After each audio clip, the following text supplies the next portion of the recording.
Our next guest plays a New York detective trying to figure out her relationship with a smoking hot police consultant while trying to recover from a near-fatal gunshot wound. Take a look. It's a classic symptom of post-traumatic stress disorder. I don't have PTSD. You were shot by a sniper.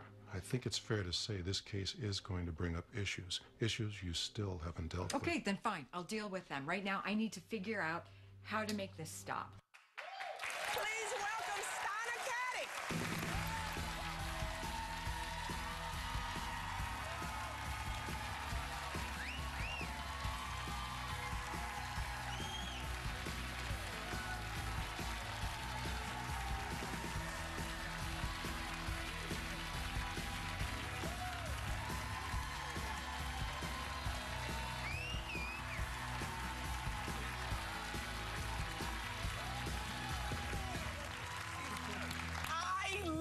Show your character on Castle is a cross between Pepper Anderson and Laura Croft, that Tomb Raider chick, that police woman. Loved her. Oh my. So many questions. Okay, but first we'll start with your family. Okay. So you are one of a huge family. There's six children in total. Yes. But in 7 years, in in like 7.5 years, yeah. Wow. You're number firstborn? I'm number one. Oh, that's a lot of responsibility. Wow. What was that like growing up in your house with? Everybody asks what that was like. It's awesome. Because I have maybe not for your mom. Well, no, I know. There's a period of time that nobody knows what she looked like not pregnant, yeah. But yeah, I mean, we had playmates all the time, and they were right there under the same roof. And we owned a furniture business at the time, so we had this really huge warehouse that we just kind of roamed around like little bison, you know, doing projects and building castles out of furniture boxes and things like that, and obstacle courses. So it was really nice. It was like a great foundation for a great imagination. And you guys all got along? We did. I mean, you know, you have your regular spats as little kids, but I'm very protective of them, and I think that they are of me as well, and I really, really love them, and I really am willing to do anything to make their future as big and as bright as possible. Yeah. That's so sweet. Now,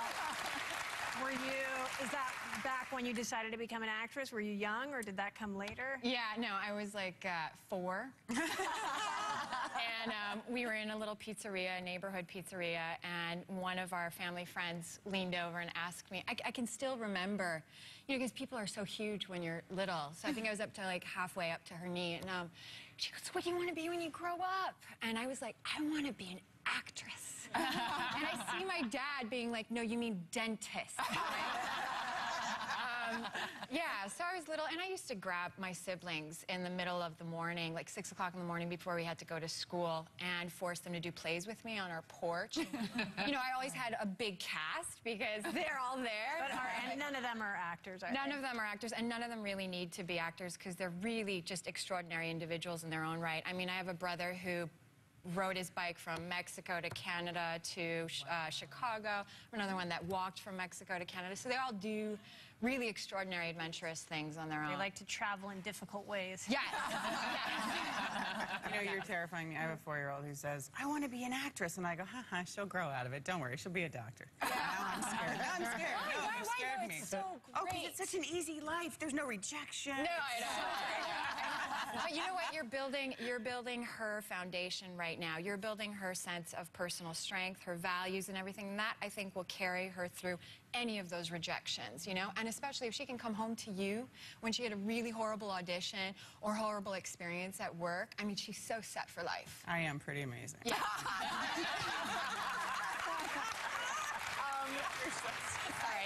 So I have a couple quick questions about Castle. I want to make sure we get them in because your character on the show is very tough, very smart. Yeah. But you said you didn't want to be, because it always happens when women play cops, they want to kind of man you up, and you said you didn't want to be like one of the guys on the show. Yeah, you know, I mean, I think that's kind of like an old way of storytelling where a girl, in order to be working in a guy's world, had to be one of the guys. She had to dress like a guy. She had to kind of neutralize herself. And I think we're at a stage where women can be sensual, where they can be feminine, and yet they can have their strength with them. They can still hold authority. And so for me, it was really important that she can be visually feminine, that she can be a woman and enjoy her femininity and still be respected as an authority in the precinct, you know? So that was something that we worked with wardrobe on, with makeup on, with hair on, and the producers were really collaborative on that. We have a great lead producer, Andrew Marlowe, who loves women, and so I think he loved letting her shine as a woman in the end, which is nice. Well, we love the way you're portrayed. Thank you. Stana Katic,